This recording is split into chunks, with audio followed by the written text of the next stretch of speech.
hadir? Ada. Siapa? Pilih sama pilih. Kenapa? Sakit.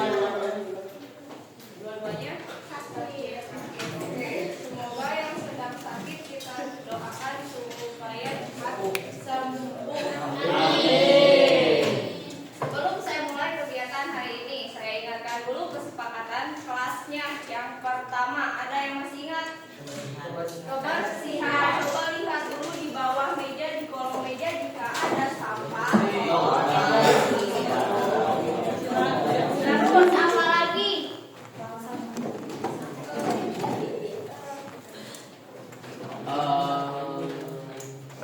Tolong dijaga ketertiban kelasnya saat nanti ada temannya yang sedang menyampaikan pendapat, tolong disimak dulu. Saat gurunya sedang menyampaikan materi, tolong disimak dulu. Jika ada pertanyaan, silakan acukan tangan dan ajukan pertanyaannya. Lalu sebelum saya mulai ke materi hari ini, kalian dulu saat kecil, walaupun sekarang masih kecil,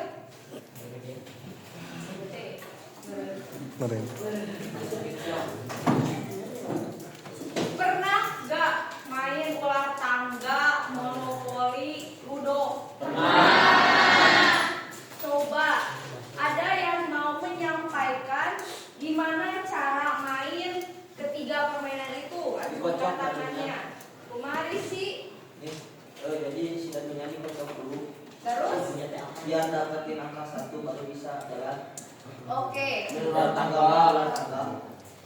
Kalian bisa menebak gak angka yang muncul saat dadunya dikocok? Iya.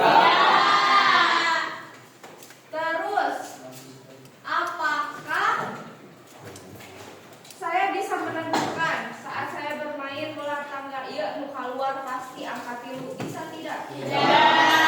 Tidak bisa. Itu ada hubungannya dengan materi kita hari ini, yaitu tentang peluang. Peluang yang akan kita bahas hari ini adalah peluang empiris atau frekuensi relatif. Sebelumnya kita sudah pelajari tentang peluang kejadian. Di dalam peluang kejadian itu terdapat apa yang harus kita temukan? Sampel dan anggota sampel. Nah, untuk materi peluang empiris di buku paket itu ada di halaman 232.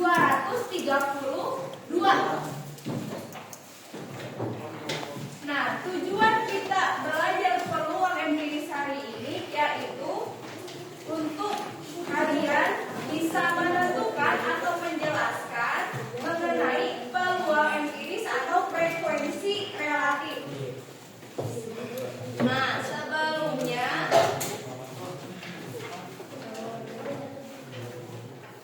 untuk kegiatan pembelajaran hari ini rangkaiannya nanti ada sedikit pemaparan mengenai peluang empiris. Lalu nanti kita akan ada diskusi kelompok. Lalu di akhir kita akan tutup dengan asesmen. Asesmen di sini adalah latihan soal yang akan dikerjakan secara individu. Sebelumnya, saya sudah meminta di pertemuan sebelumnya untuk membawa koin dan dadu. Ada? Ada. Oke, silakan alatnya disimpan di atas meja.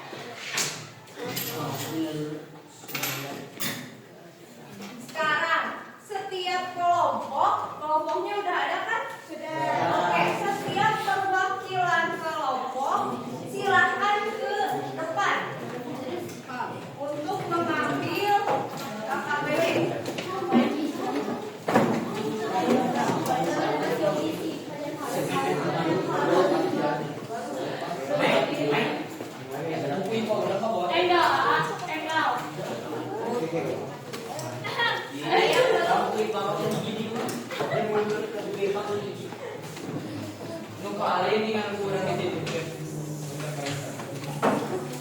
Ada yang belum?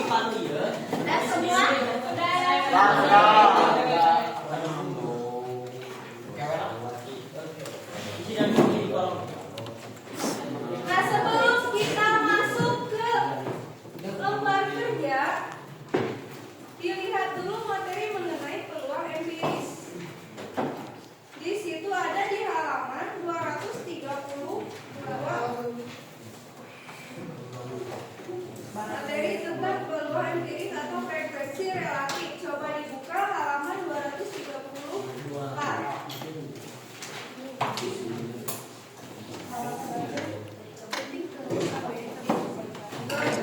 Dan 235. Di situ ada pembahasan mengenai peluang empiris atau frekuensi relatif. Nah, sekarang kita akan coba pembahasan yang ada di buku dengan praktek langsung.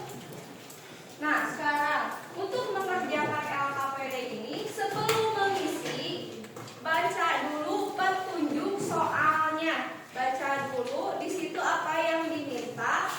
Lalu kalian silahkan lakukan percobaan yang diminta di soal. Contoh di pertanyaan yang pertama, di situ ada pelemparan sebuah koin. Di tabelnya ada percobaan pertama dan banyak pelemparan.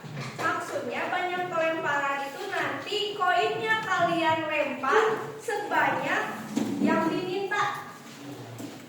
Lalu catat hasil yang keluar, misalkan dari 5 pelemparan, angka yang keluar berapa kali, gambar yang keluar berapa kali. Lalu silakan hitung frekuensi relatif munculnya gambar dan munculnya angka.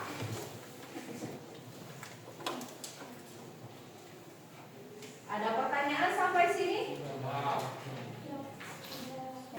Coba untuk menghitung frekuensi relatif. Setelah kalian lihat di halaman 235, bagaimana cara menghitung frekuensi relatif?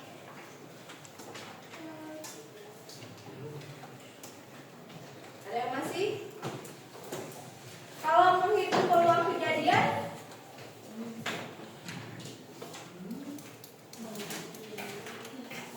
ada kejadian, ada relatif. Kalau menghitung peluang kejadian itu banyaknya kejadian dibagi banyaknya sampel. Nah, untuk di frekuensi relatif itu tetap banyaknya kejadian dibagi, tapi bukan dengan sampel, dibagi dengan banyaknya percobaan. Nanti sesudah kalian mengisi di sini, saya akan bagikan link yang akan saya kirim ke grup untuk menuliskan, mencatatkan hasil laporan pelemparannya. Nanti silakan diisi di Google Sheet yang saya sediakan. Google Sheet-nya sudah saya buat per kelompok. Jadi pilih kelompoknya masing-masing. Jangan nanti kelompok 1 isi di kelompok 5. Sudah saya bagi per kelompok. Lalu nanti diagrama.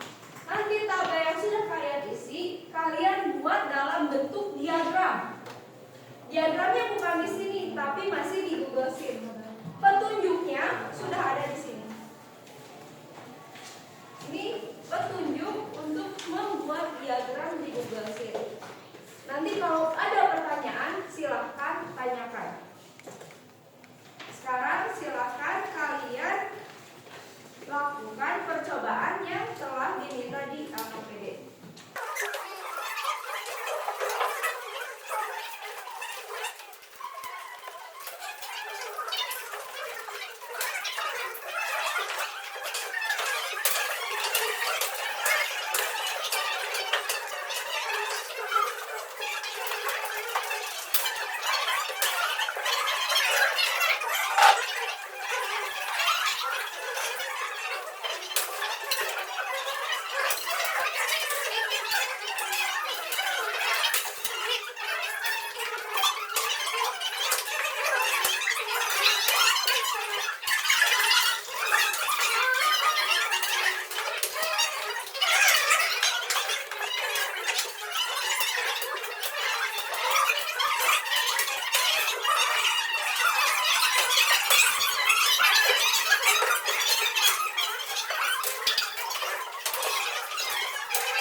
Thank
you.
25 kali dan frekuensi muncul sisi angkanya itu sama 25 kali. Frekuensi relatifnya muncul gambar yaitu pada 0,5 dan hilang angka 0,05.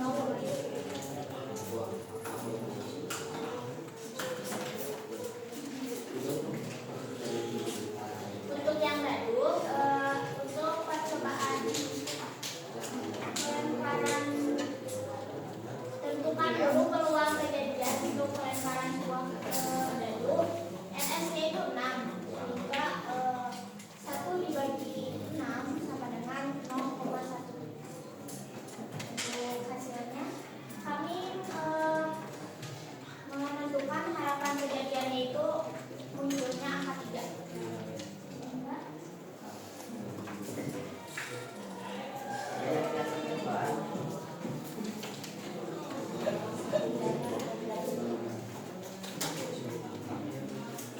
Yang pertama itu ada percobaan 20 kali. Munculnya harapan kemunculan angka 3 yaitu frekuensi relatifnya itu 0,25. Untuk percobaan 40 kali pelemparan muncul angka baru berwarna 3 yaitu 6 dan frekuensi relatifnya itu 0,15. Untuk 60 kali Untuk percobaan yang 10 kali munculnya banyak mata dadu 9.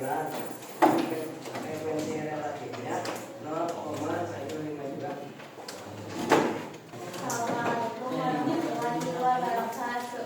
Waalaikumsalam warahmatullahi wabarakatuh. Baik, jadi di sini kami akan memaparkan hasil pengerjaan percobaan melempar koin dan dadu. Yang lain tolong lihat diagram. Spreadsheet punya kelompok 8. Silakan dilanjutkan. Baik, jadi di sini kami mencoba pelemparan sebuah koin. Percobaan yang pertama itu banyak pelemparan sebanyak 5 kali dan frekuensi muncul sisi gambarnya itu 2. Lalu frekuensi muncul sisi angkanya 3 dan frekuensi relatif muncul gambarnya 0,4 serta frekuensi relatif muncul angkanya 0,6. Untuk percobaan kedua, banyak pelemparannya 10, frekuensi muncul sisi gambar 6, frekuensi muncul sisi angka 4, dan frekuensi relatif muncul gambar adalah 0,6, frekuensi relatif muncul angka 0,4.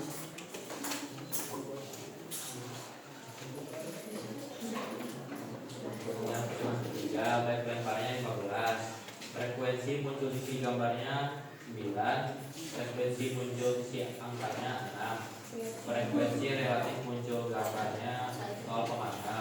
Frekuensi relatif muncul angkanya 0,4. Banyak pelemparannya ada 20, frekuensi muncul isi gambar ada 12, frekuensi muncul isi angka 8, frekuensi relatif muncul gambar 0,6, frekuensi relatif muncul angka 0,4. Lalu di percobaan yang kelima, banyak pelemparan yang kita lakukan adalah 30. Frekuensi muncul sisi gambarnya itu 15, frekuensi muncul sisi angkanya 15, lalu frekuensi relatif muncul gambarnya 0,5 serta frekuensi relatif muncul angkanya 0,5. Di percobaan yang ke-6 itu kita melempar sebanyak 50 koin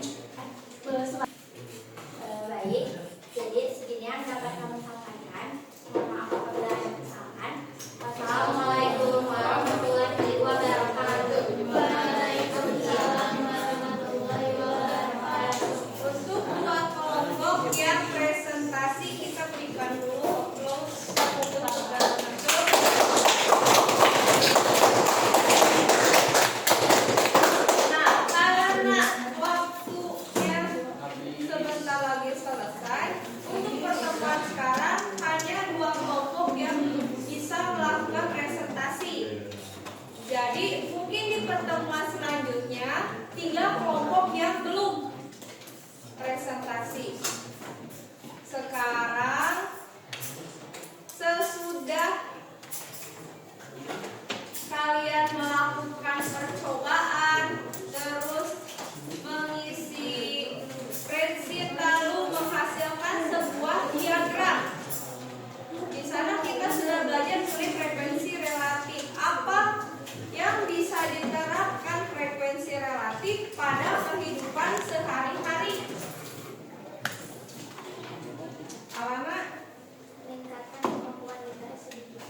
Meningkatkan kemampuan literasi digital. Dilihatnya dari mana tadi di kelompok aku saya dengar ngobrolkan saham, sedikit saham. Terus di diagram ada baca grafik. Nah, secara tidak langsung itu meningkatkan kemampuan literasi digital.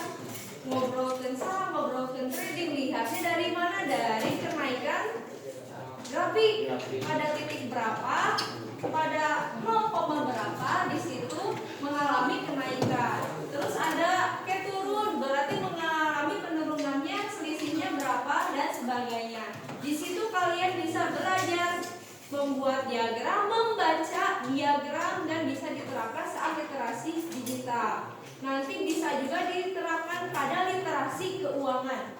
Literasi keuangan itu tidak hanya melihat pemasukan dan pengeluaran, tapi kalau nanti tingkatnya sudah tinggi, pembacaan literasi keuangan itu bisa berbentuk grafik juga. Seperti itu. Terus kesimpulan dari percobaan yang sudah kalian lakukan. Coba bandingkan hasil peluang kejadian. Di situ ada kan, pertama diminta dulu mencari peluang kejadian. Hasil peluang kejadian dengan frekuensi relatif. Bagaimana hasilnya? Apakah semakin banyak percobaan, hasilnya semakin mendekati peluang kejadian? Coba kelompok Nadafa. Perhatikan yang melempar koin saat 50 kali pelemparan, munculnya frekuensi relatif, munculnya gambar berapa? 0,5. Peluang kejadian munculnya gambar yang di atas? Kayak gambarnya? 1/2 atau 0,5. Maka semakin banyak melakukan pelemparan, semakin banyak melakukan percobaan, hasilnya itu akan mendekati peluang kejadian. Maka semakin banyak peluang empiris dilakukan, hasilnya akan mendekati peluang teoritis atau peluang kejadian. Seperti itu.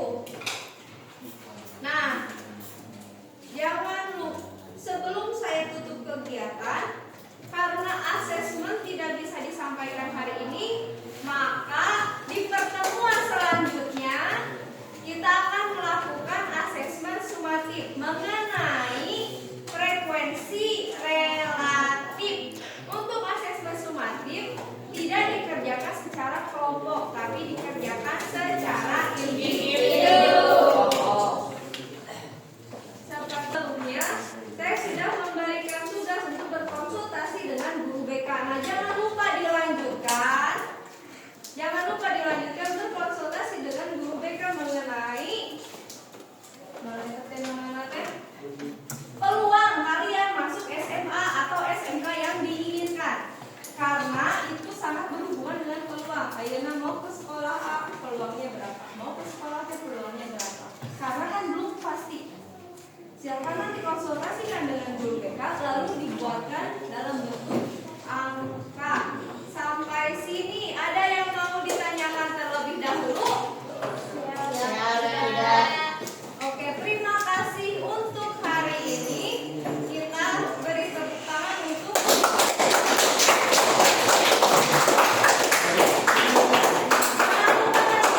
dikumpulkan. Sekian dari